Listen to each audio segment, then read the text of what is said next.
আসসালামু আলাইকুম। কেমন আছেন সবাই? আই হোপ সবাই খুব বেশি ভালো আছেন। আমি আজকে শেয়ার করছি চিংড়ি মাছ ভুনা। চিংড়ি মাছ ভুনা রেসিপি তো এর আগে সবাই ট্রাই করেছেন। কিন্তু এই রেসিপিটা ফলো করে ট্রাই করে দেখেন, এটা অনেক বেশি টেস্টি হয়। চিংড়ি মাছ ভুনার জন্য আমি আজকে হাফ কেজির থেকে একটু কম চিংড়ি মাছ নিয়ে নিয়েছি।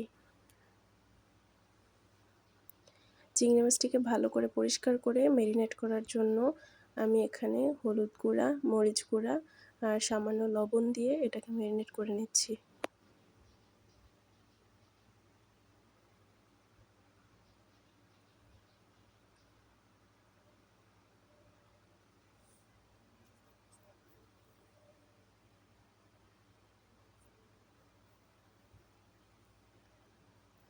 আর অপরদিকে চুলায় আমি একটা প্যান বসিয়ে নিয়েছি এবং প্রয়োজন মতো সয়াবিন তেল দিয়ে দিচ্ছি। এইখানে আপনারা সরিষার তেলটাও ইউজ করতে পারবেন, তাহলে এর টেস্টটা আরও বেড়ে যাবে।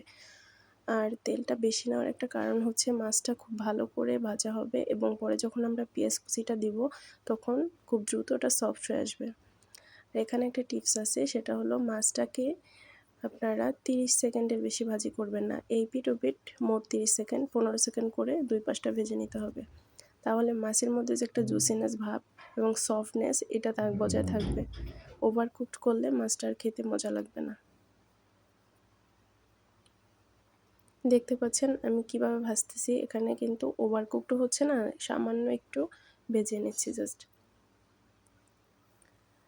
এই তো আমার 30 সেকেন্ড ভাজা হয়ে গেছে, মাছটাকে তুলে ফেললাম। ওই একই তেলের মধ্যে আমি পেঁয়াজ কুচি দিয়ে দিলাম।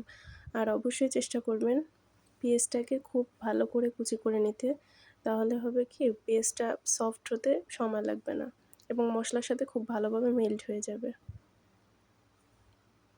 এখানে স্বাদ মতো লবণ দিয়ে দিলাম। মশলার পরিমাণগুলো আমি বলি না, তার কারণ আমি আমার পরিমাণ মতো দিয়ে দিই, আপনারাও আপনাদের প্রয়োজন মতো দিয়ে দিবেন।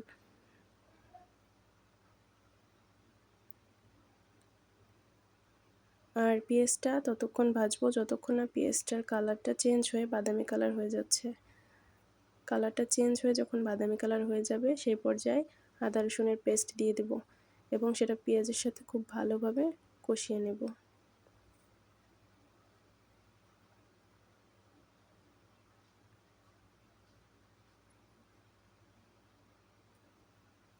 আর চিংড়ি মাছ ভুনা করার জন্য আমি আজকে টক দই ইউজ করব। আর এই যে টক দইটা ইউজ করতেছি এটা হোমমেড, আমার নিজের তৈরি করা। এই টক দই রেসিপিটা অলরেডি আমি পেজে শেয়ার করেছি, আপনারা কেউ দেখতে চাইলে দেখে নিতে পারেন। আর এখানে একটা স্পেশাল মশলা তৈরি করে নিয়েছি চিংড়ি মাছ ভুনার জন্য। এই মশলাটা বানিয়েছি আমি এলাচ, দারচিনি, তেজপাতা, জিরা আর শুকনো মরিচ আর হচ্ছে লবঙ্গ আর কালো গোলমরিচ, এই সবগুলোকে ব্লেন্ডারে করে মিক্সড করে আমি এই টক দইয়ের সাথে মিলিয়ে নিয়েছি।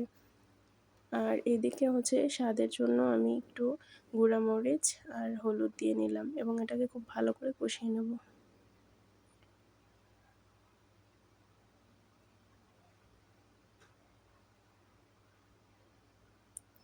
এই পর্যায়ে আমি মিক্সড করা সেই মশলা এবং টক দইটা দিয়ে দিলাম। আর এই পর্যায়ে গ্যাসের ফ্লেমটা একেবারে লোতে দিয়ে রাখবেন, কারণ এই টক দই যদি ওভারকুকড হয়ে যায় সেক্ষেত্রে আর এর ভেতরের যে একটা জুসিনেস ভাবটা এটা আর থাকবে না। তাই এই সময় গ্যাসের ফ্লেমটা লোতে করে খুব ধীরে ধীরে মশলাটাকে কষিয়ে নিতে হবে, খুব ভালো করে মিশিয়ে নিতে হবে সব কিছু।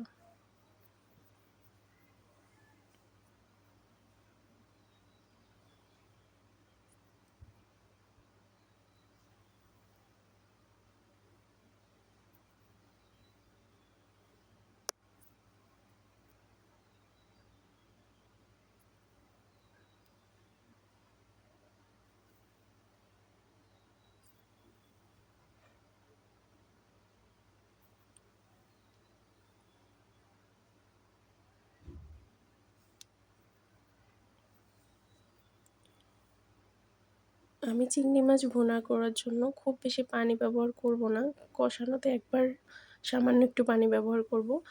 আর খুব বেশি পানি ব্যবহার করলে হবে কি এর যে ফ্লেভারটা থাকে এই ফ্লেভারটা একটু নষ্ট হয়ে যেতে পারে। আর এতে খুব বেশি পানি ব্যবহার করার দরকার হয়ও না।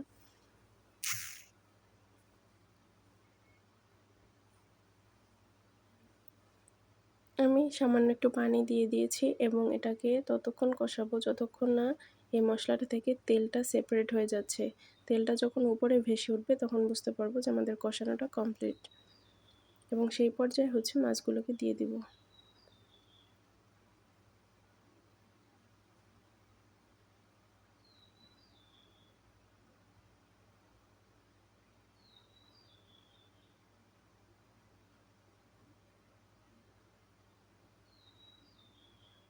এটার এই গ্রেভিটাই মেইন। গ্রেভিটা এত বেশি টেস্টি হয়, এত বেশি মজা লাগে যে একবার ট্রাই করলে বুঝতে পারবেন।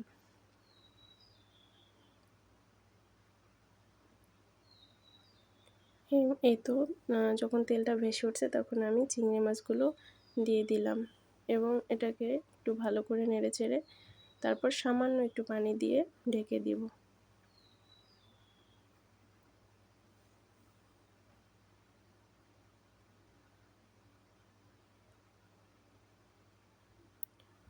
আর আমি যে বাটিতে মশলাটা মিক্সড করছিলাম সেই বাটিতেই সামান্য একটু পানি নিয়ে ওই মশলাটাকেই ধুয়ে দিয়ে দিলাম।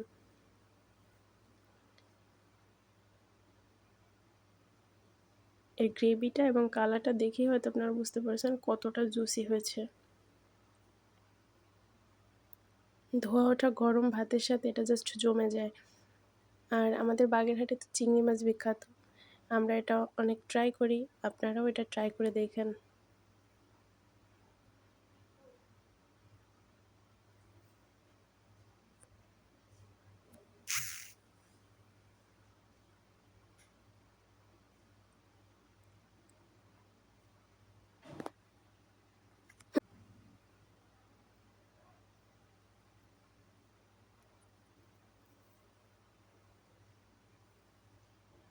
এই তো আমার মাছ ভুনা কমপ্লিট। আমি সার্ভ করে দেখাচ্ছি। দেখেন কতটা পারফেক্টলি কুকড হয়েছে এবং কতটা সুন্দর, কালারটা যেমন সুন্দর আসছে তেমন খেতে অসাধারণ। জাস্ট আমি রেকমেন্ড করব যে প্রত্যেকে এটা একবার হলেও ট্রাই করবেন। সবাই ভালো থাকবেন। আল্লাহ হাফেজ।